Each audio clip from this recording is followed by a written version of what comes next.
Hello and welcome to another episode of On the Floor with Wayne and Rib. Wayne and Rabbi Rob. Rabbi Rob. I'm Wayne Highlander, Director of Sales for Bona Adhesives. Are you going to start over? You can't go with that, can you? Yeah, we roll with that. Rabbi Rob? What's the matter with that? Nothing. Nothing. Not at all. Well, then announce yourself. Rob Johnson from the Bona Training, or Rabbi Rob Johnson, as Wayne would say, from the Bona Training. How we doing, Rob? Pretty good. Hey, we got a winner of the contest. The post video of Quantum Flow, our winner. Give us a drum roll. Who the winner is? The winner is Josh Hansman, 50 Grit Floors. There you go. Here's Nice. a big fanfare, a lot of clapping. Yeah, yes, sir. Right on. Nice Congratulations. Video. Thanks a lot, Josh. It was a great video. Yep. Much appreciated. Good stuff. We'll send your product to you right away. Before we get to our topic today, a few episodes back, we talked about if you have a mentor that has meant something to you or you want to say something about on the show or acknowledge or have us acknowledge somehow on the show, that we would call it out. And this one here actually comes from Martin Sabalis, who works for Bona. And it's actually very surprising that he reads it. He goes, hey, something, Wayne, I don't ever ask, but I'd really like to say something about my dad. And I thought, you know what? Absolutely, I will. So he said, I'd like to take this opportunity to give thanks to my father, Raul. Not only did I learn the basics of installation and refinishing, but I learned the importance of honesty, pride, responsibility, accountability, perseverance, respect, teamwork, communication, organization, and much more. I don't think I learned a tenth of that from my dad. I don't think I learned any of those things from my dad. Anyhow, that's a very nice sentiment, Martin. I'm going to say something about Martin Sabalis that his dad, I know, would be very proud of. Whenever I am around Martin and we're not talking about work, he's got two boys that he thinks the world of, and his wife. Martin is a hell of a family man. He's got a wonderful family. His bride, I know she went to nursing school. I hope I'm not screwing this up, Martin. I know something in that vein she works in very hard. She's got her degree and everything, and the two wonderful kids. But when I'm around Martin, he's often tells me stories about his dad when he was a young kid working with his dad in flooring, and he was telling me about riding on the way home to a job or from a job, sleeping on top of the two bundles of oak flooring that they were going to go install for the day, and just different stories he would tell me about his dad over the years that he passes on to the guys he works with. That means a lot to him, and that's very nice. I mean, to be able to have a son that say, hey, this is what I learned from you, and these, and I'm going to read it again.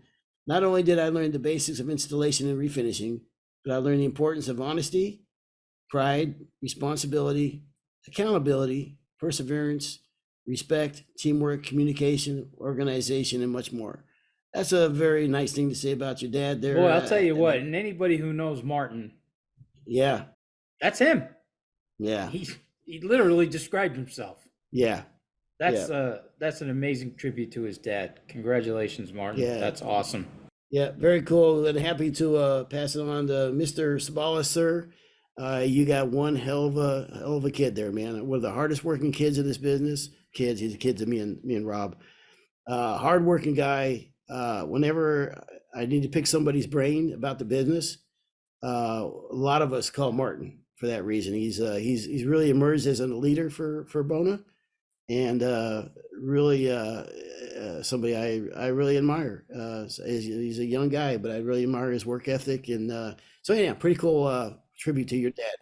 When he won a couple of years 40 under 40, Mm-hmm. I was shocked that he was under 40, and I don't mean that he looks that way. Yeah, You know what I mean? But when you talk to him, he's wise. You know what I mean? He is the quintessential wise beyond your years type of thing. Yeah. You talk to him, and when I found out, because when I saw that he won 40 under 40, I'm like, how the hell? It's talking to Mark, you think you're talking to 55, 60-year-old guy. Yep. Not the way he looks, but just the way he presents, Yeah. Very level-headed, man. When everybody else is getting heated or something like that, Martin is always the one guy that's level-headed and always makes the right move. So absolute opposite of you and I. Could not be. Yeah. I'm trying to think if there's any of these things I learned from my dad. Let me go through and look at let me think here. Let me see. Honesty, no. Pride, no. Scratch that one. Responsibility, not really. Accountability, damn, no. Perseverance, easy, Rod. Easy, Rod. No, I got nothing here. No. Nice. That's another podcast. Yeah. Okay. All right. Good stuff. Let's get on with the show. What part of the world are you in today? I'm in the great state of Texas. I am so hot right now. It is unbelievably hot in Texas right now. You see the sun? Can you tell I'm sunburned? No, not at all. Okay. Well, I've been out in the sun for 10 minutes. Actually, that shirt that you're wearing, everything, you blend right into the backdrop, the walls and ceiling and everything. Same color as the hotel. Now, I don't want to say that, I'm hotter here in Jersey, but check out the Jersey weather for tomorrow. They got it's called a heat bomb or something. And it's pinpointed for 5 hours. Wow. It's like from noon to 5 tomorrow is going to be like no kidding. A blowtorch. Yeah. Wow. Crazy. Wow. Well, so today I've been telling everybody today that today's my 44th wedding anniversary. Today is. You want to rattle that paper around anymore, or are you good now? No, I'm done rattling the paper. All right, thank you.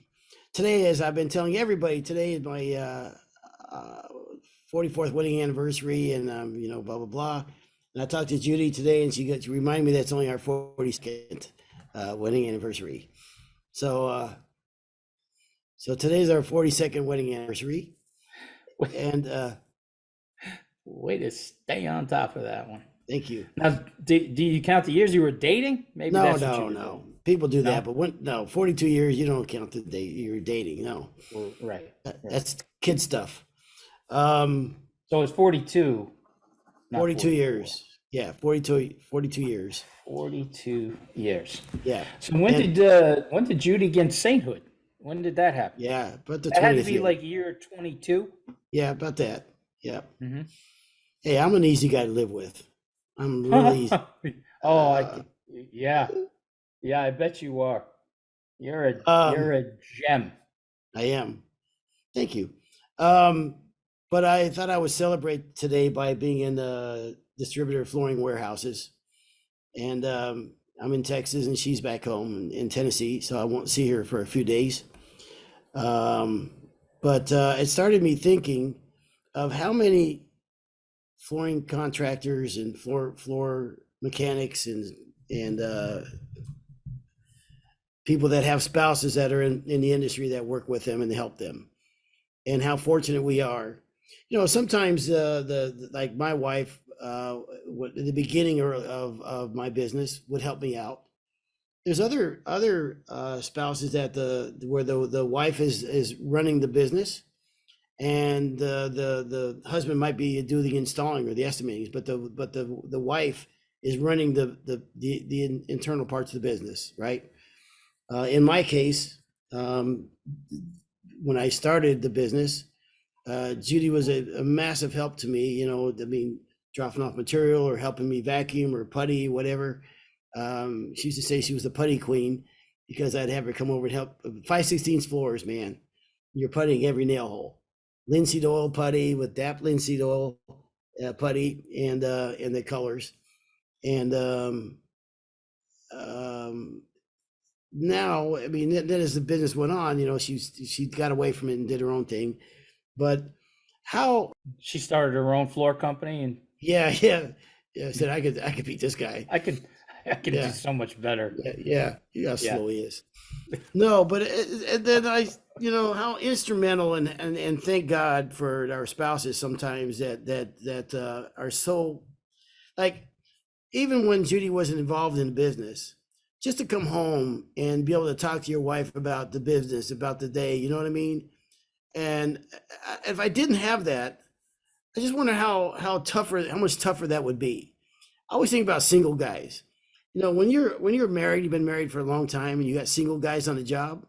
Well, you like them guys because they got great stories. You know what I mean? Single guys have great stories. We don't have stories anymore after you're married. Um, but Watch but it. Easy, I know easy, easy, Rod. I'm walking Easy, the Rod. line. I'm walking this Easy, line Rod. very carefully. But Wait a minute. Now, I think what's on everybody's mind, today's your anniversary. mhm. 42 years. It's on everybody's mind. It's on everybody's mind now. Okay. Mhm. And we all know that you're not a big gift giving guy because No. Oh, she can have whatever she wants whenever we know. yeah. We know all that. Yes. Did you send her anything? Eileen, you'll be happy to know, Eileen. Something. For the first time in my entire life, I did DoorDash. Okay? I didn't know until some young gal told me today that, yeah, you can do DoorDash. That means to send flowers to DoorDash. You can do anything for DoorDash. I mean, they'll go to the grocery store and get flowers. So we have a grocery store in town, and a nice flower arrangement, I hope. I did DoorDash to have it delivered to the house. Yeah. So I signed up for Sent her DoorDash. flowers. Yes, I did. Yeah. There you go. That's Yeah. I know. a big round of applause for Wayne. Thank you very much. It only took 42 years Yeah. to figure that one out. Good Yeah. job. Never did DoorDash, and I'll probably never do DoorDash again. I don't understand the concept. I just don't get how you would have someone go to Wendy's for you, pick up the food. I know the guy's gonna eat my French fries. Why would you not? If I was doing DoorDash, I would part of the food. They own pepperoni pizza. How long can you drive 13 miles with pepperoni pizza without opening it up and taking some pepperoni off that pizza? 100% I would do that. So I would never use DoorDash in the real world. Flowers. I guess everybody who's using DoorDash, you just put DoorDash out of business. That's it. That's the end of DoorDash. Well, I just, from my perspective, Highlander's DoorDash, where he's eating everything off of the. maybe these people are more honorable than I would, but are you going to get French fries next to me on the way home and I'm not going to eat some? Take a big bite out of that roast beef sub. I don't know. I don't know what happened. I'd be eating the French fries when I'm canning the rest of them, the owner of the fries.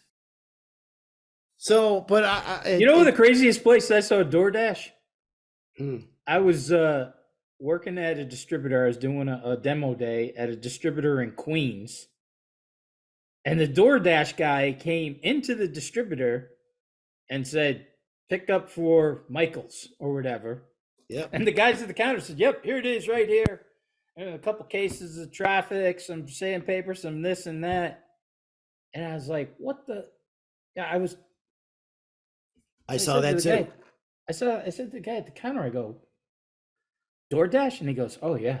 He goes, she's in here 3 or 4 times a day. It's so much easier for her to do it rather than send a guy from the job site Yep. to the distributor to pick stuff up, especially around, Queens, Brooklyn, Bronx. That could be forever.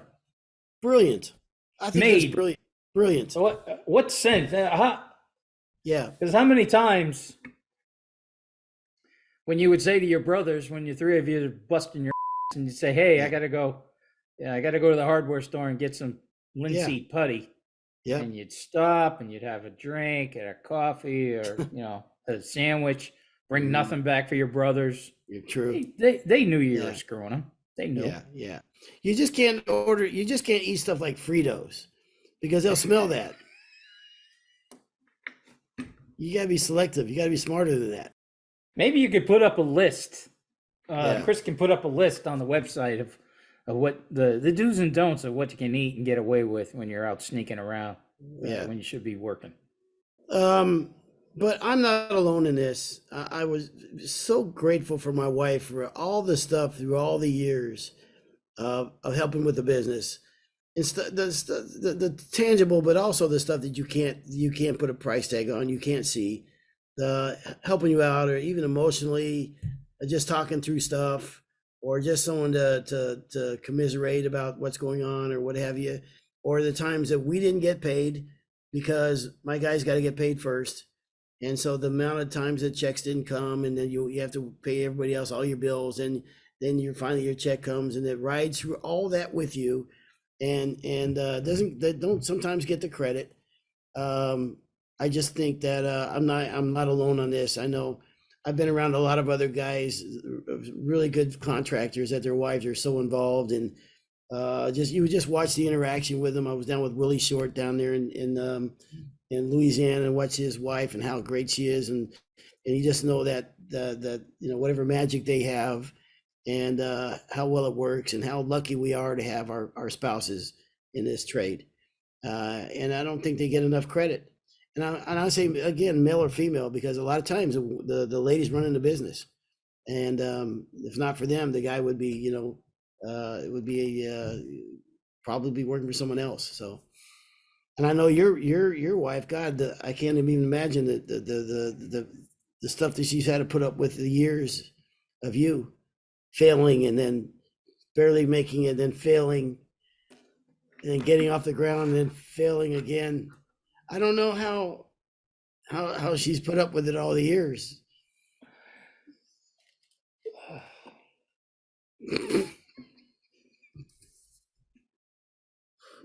And that's another episode of On the Floor with Wayne and Rob. Please stay tuned for another episode. See, you opened the door to all of this. I didn't say a word.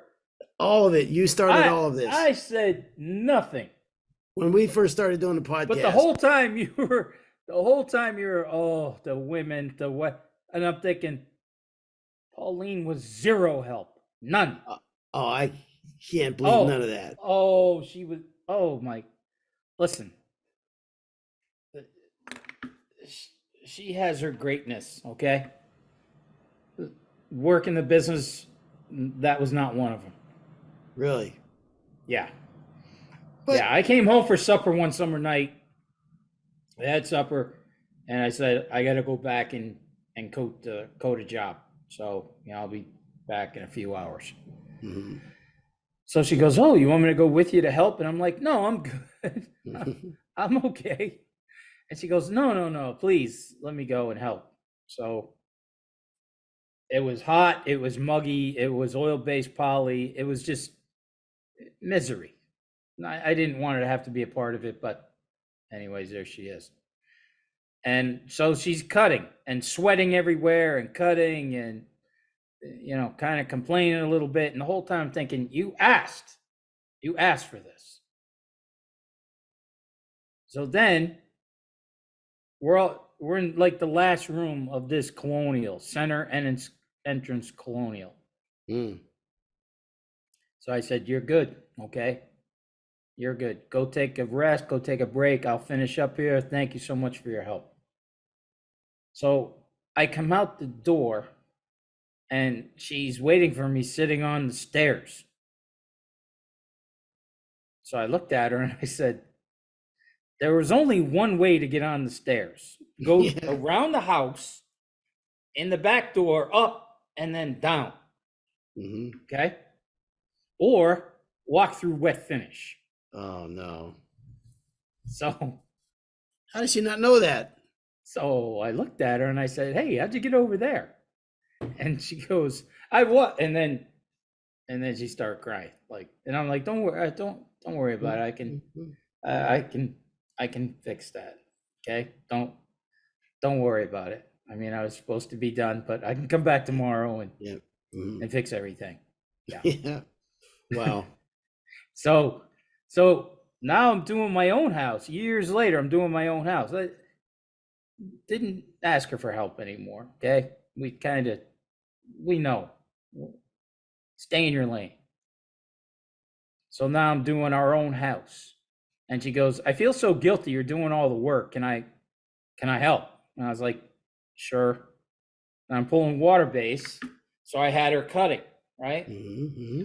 And then every time she would go from one wall to the other, she was holding the pad wrong and dripping into the finish where I had already pulled. Oh man. Yeah. Yeah. Wow. Exactly. Wow. That's rough. So, you know, like the first 3 times, I was like, honey, yeah, you know, you got, yeah. Yeah. Like the 4th time, I'm like, are you doing this on purpose? Are you really? Oh my gosh. He called me a couple of choice words and stormed off, and I'm like, good. You're killing me. I might get done decently. Wow. I did not see that coming at all. I thought I thought she would be the opposite of that, Pauline. No, you were right about her putting up with the and the failure of the IRS. I mean, she. Yeah. Well, that's a lot right there. Yeah. I mean, that enough. Absolutely. That's enough right there. As far as doing books or helping, no. Mm. Now, mental support, absolutely. She was, Well, you know, always in my corner. Yeah. Okay? Yeah. I mean, that alone is huge. Some people, there's some. I've talked to people before that don't have none of that. That the wife doesn't do the support, the books, the nothing, none of that, none whatsoever. So I think we're very fortunate, man. Really, truly are very fortunate. I remember Judy coming down there late at night holding drop lights, just so I could coat the floor, putty in, vacuum between coats, running, getting food for everybody, you know, and telling me everything's gonna be fine and blah blah. All right. I'll give you another Pauline story. Yeah. She said, "Oh well, I'll bring you and Pete lunch today." Yeah. So I'm telling Peter, like, hey, Pauline's gonna bring lunch over, and we're busting, you know. Yeah. And then I don't know, she's, you know, she gets there, and as soon as I saw the bag she was holding, I'm like, what is this? I was hoping for, you know, a roast beef sandwich or something, you know, lunch. Yeah. It was rice pilaf. You're kidding? No. What kind of woman? The horror would bring rice pilaf to a job site. Rice pilaf, and she said, wow. Eat it while it's still hot. Wow. And you know, on the surface, she looks. She was so angry at me because I was like, really? Rice pilaf, huh? Yeah, that's rough. You deserve better. That's what I keep telling her. My 40th anniversary is next month, October 6th, just in case anybody wants to send Pauline a nice note, like, leave them. They just trashed you on the show. Mm-hmm. Well, you're no help to me whatsoever. I thought this would be a good time to talk about how everybody's wife, how grateful we should be, and how much help we get, and all they do for us. And you are one miserable, complaining son of a gun. Look, I told you she was there for other things, mentally, that kind of thing. As far as the business side of the business. You know why? Probably because so much of her energy was on the mental side of you that there's nothing left. It's like a Mount Everest climb, the mental side of me. Yeah. Mm-hmm. Yeah. Oh, yeah. Hey, I know I'm no peach. Don't get me wrong. I'm shocked she's hung around this long. Thought I'd get better deals a long time ago. Yeah. Same with you. You got to be kidding me. Yeah. I've met Judy. How'd you? You must have something on her. Mm-hmm. Well, no, well, I told you when we went to get married, her parents didn't want nothing to do with me. I mean, in fact, her mom said we were hoping Judy would date around a little bit more when I asked for her hand in marriage. And her dad didn't even respond. He just tucked the paper under his arm and went in the other room, started watching TV. Wow. And, yeah. So what did you do to? Why were they like that? You had to have done something Well, I was working at a sewage plant running a jackhammer, and she was going to law school. That was you know, I don't think I would have bet on me either. Judy, what's your boyfriend do? He's a carny. Yeah, yeah. You'd have been better off with carny. Mm-hmm. You know the sewage plant? Mm-hmm. Yeah, he runs a jackhammer at the sewage plant. That's productive. That is that's a movie. Yeah. There's got to be a movie in there. Yeah. She's going to law school, and he runs a jackhammer at a sewage plant. Mm-hmm. How can these two ever find love? Yeah.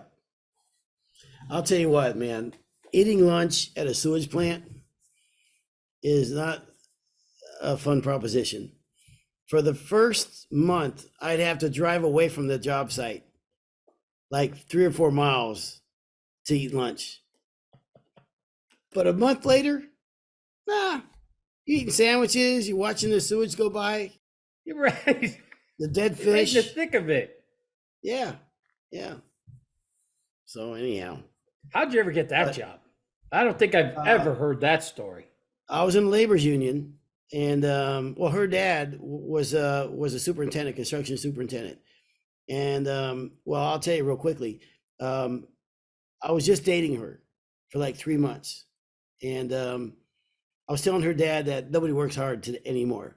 You know, I came from Kentucky. We worked in tobacco. We were hard workers, and I was saying, yeah, people don't know how to work hard anymore, or whatever.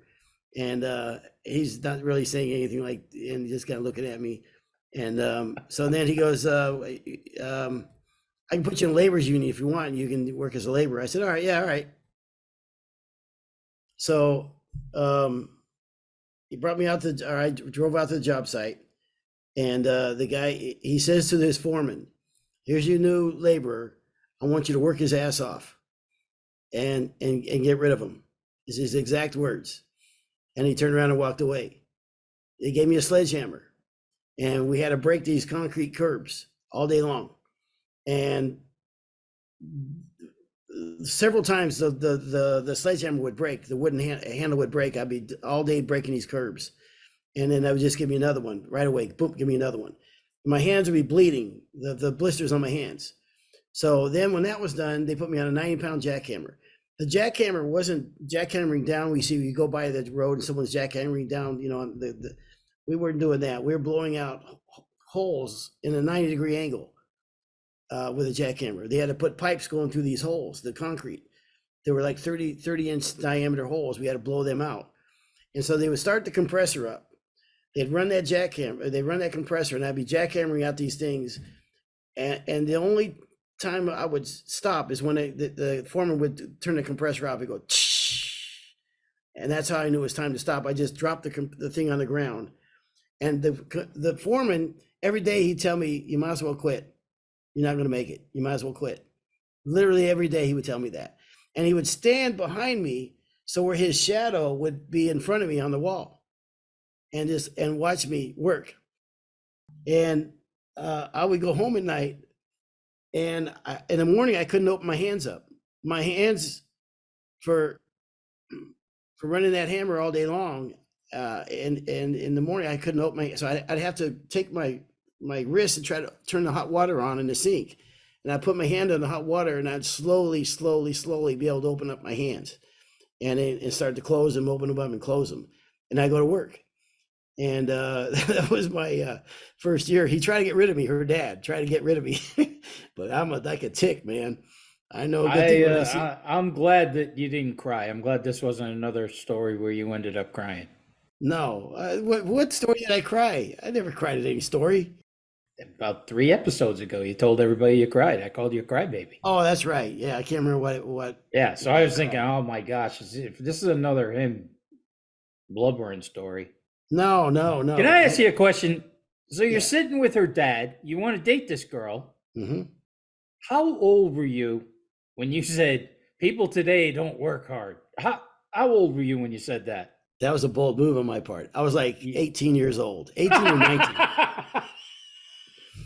But I just moved from Kentucky. No wonder he wanted to get rid of you. I don't blame him at the He time. probably wanted to deck it. An 18-year-old kid saying people don't work Yeah. hard anymore. Yeah, Really? yeah. He showed me working hard. Did you just graduate school? Yeah, pretty much. Yeah, Oh my gosh. yeah. So that was it. And then we moved in. Okay, I'll just tell you the story. Hope we may not have time for this. We moved in together. Okay, we didn't. We couldn't let her parents know that we moved in together. Okay, the ruse was she was living with her sister in Berkeley. Okay, so we had to actually put a her furniture in that place in Berkeley, so they would think that she lived with her sister. But we were renting a small house behind a house above a garage for $340 a month. Okay, it was like 300 square feet. No kidding, no more than 300 square feet. So we're renting that place, and I put Judy's name on the application because, I'm trying to rent a place. I don't have a lot going on, to be honest with you. So it look good. Two names Yeah, look better you're running a jackhammer at a sewage plant. Who's going to rent to you? Right. So one day, the landlord called her parents and said, "Tell Wayne and Judy I have to turn the power off because of such and such." Well, her mom called Judy, goes, oh my God, your dad is so angry. If you two are living together, oh, Judy, he'll disown you. And so Judy tells me this, she's crying. She goes, "What are we going to do? My dad, the landlord said this." I said, "Judy, we're living together. I'm going to just go tell him we're living together." She goes, "Oh, you don't know my dad. You can't do that, Wayne. This is just so awful. You just can't do this." I said, "Judy, I'm a man. All right, we're living together, and that's just the way it is. Okay, so I'm just going to go tell him." So she was mortified. She was just beside herself. I go over there on my motorcycle. I go over there on my motorcycle to his house.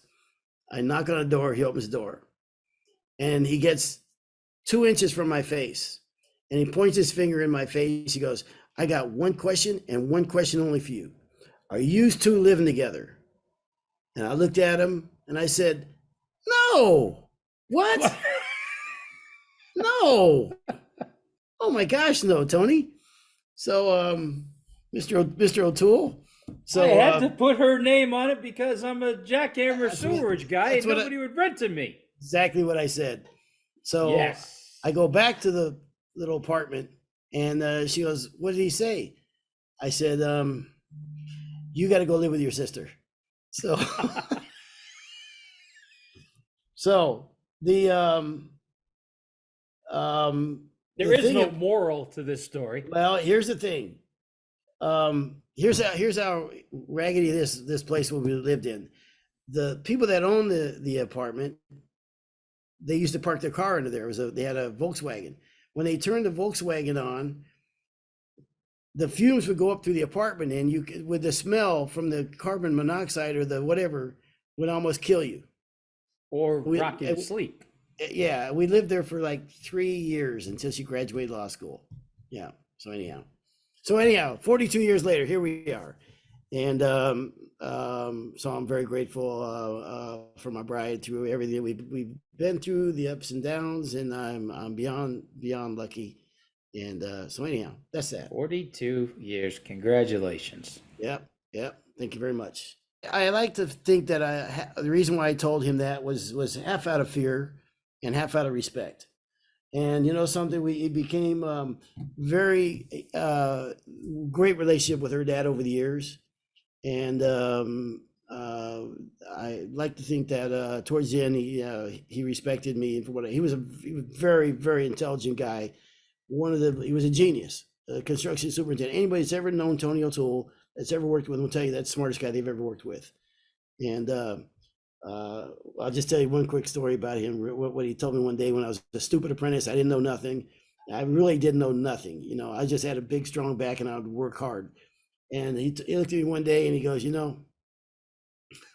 he said, "You're just like a chicken. Every day's a new day to you."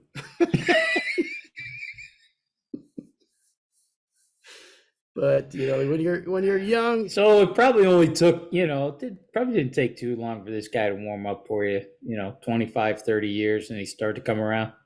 it was about 15 years, probably. Yeah, that's what I thought. Yeah. When he saw our business take off and everything, and then things turned around, and yeah. So anyhow, he's a good man. He's a really good man.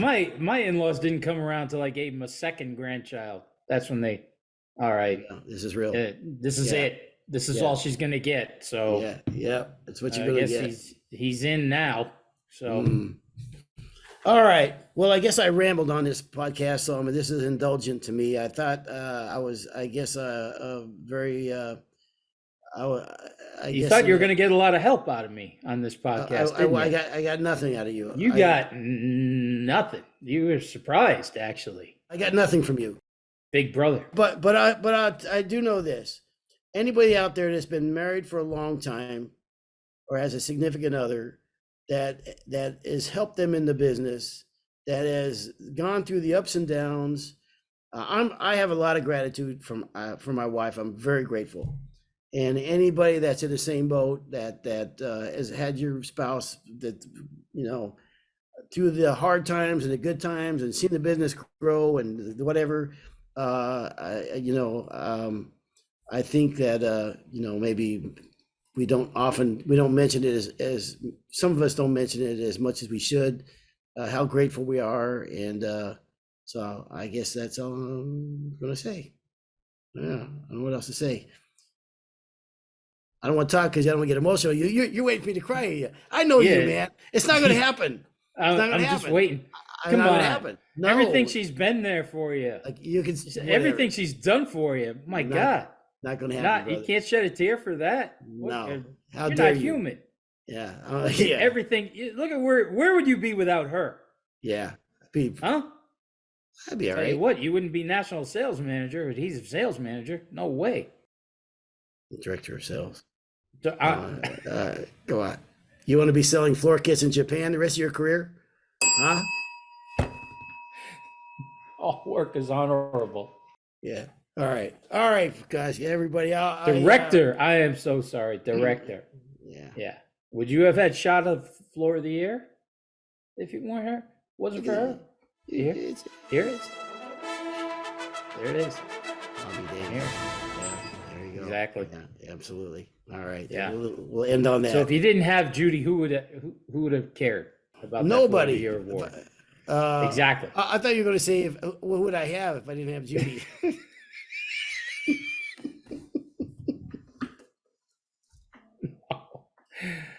No, I wouldn't go. I'd be at a bar tonight going, so you're a Cancer. Oh, no kidding. Oh my gosh, I'm a Cancer too. Yeah. Well, you're showing your age now. You're in a bar talking to girls. Yeah. No, what's your sign, huh? Yeah, I'd be hopeless. I don't think that's worked since the 60s. That's not if it's ever worked. All right, we're rambling now. Okay, this has been another episode of. We've been rambling for the last half hour. Yeah, I apologize, everybody listening. So, hey, everybody, this was supposed to be a show about roll guard. Bona's new. Yeah. Moisture barrier dries in 2 hours. We're going to talk about that next week. That's a big deal. Yes. Stay tuned, folks. There you go. This has been another episode of On the Floor with Wayne and Rob. Please stay tuned for another episode.